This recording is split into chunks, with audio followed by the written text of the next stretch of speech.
நான் சம்பாதிக்கிறேன், என்னோட ஃபேமிலிக்கு நான் பாக்குறேன், நீங்க சம்பாதிக்கிறீங்க, நம்ம குடும்பத்தை நீங்க பாருங்க.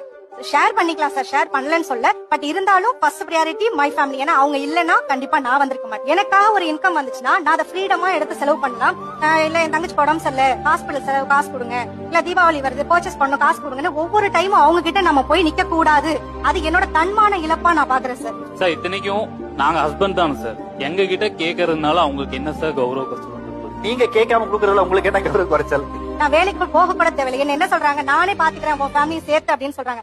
ஆனா அவங்க ஃபேமிலி சைடு என்ன சொல்லுவாங்க தெரியுமா சார், ஓ என் பையன் சம்பாரிச்சு உன் குடும்பத்தை சேர்த்து பாத்துக்கணுமா அப்படின்ற ஒரு கொஸ்டின் வந்து அவங்க கிட்ட டைரக்டா வைக்க மாட்டாங்க. அவங்க எப்போ வீட்டுல இல்லையோ அப்ப இன்டைரக்டா என்கிட்ட கொஸ்டின்ஸ் வரும் சார். சொன்னா நம்ப மாட்டீங்க சார், 6 மந்த் ஆயிடுச்சு எனக்கு ஒரு செப்பல் வாங்கி கொடுங்க வாங்கி கொடுங்க வாங்கி கொடுங்க கிட்ட 6 மாசம் ஆயிடுச்சு சார். இருக்கிறது போடு, அது அறட்டும் அப்புறமா வாங்கிக்கலாம். ரொம்ப அலட்சியம். எனக்கு என்ன காசு என்கிட்ட இருக்கு, ஆனா அதை என் கணவன் எனக்கு வாங்கி கொடுத்து நான் போடும்போது அது ஒரு லவ், ஒரு ஃபீல். போட்டு பார்த்து நல்லா இருக்காங்க அப்படின்னு கேட்டு வாங்கும்போது அது தனி சந்தோஷம் கிடைக்கிறது சார். சோ என்னோட பர்சனல் எனக்குன்னு தனிப்பட்ட ஆசைகளை அவங்க கொஞ்சம் கவனிக்கலையோ அப்படின்ற ஒரு இது இருக்கு.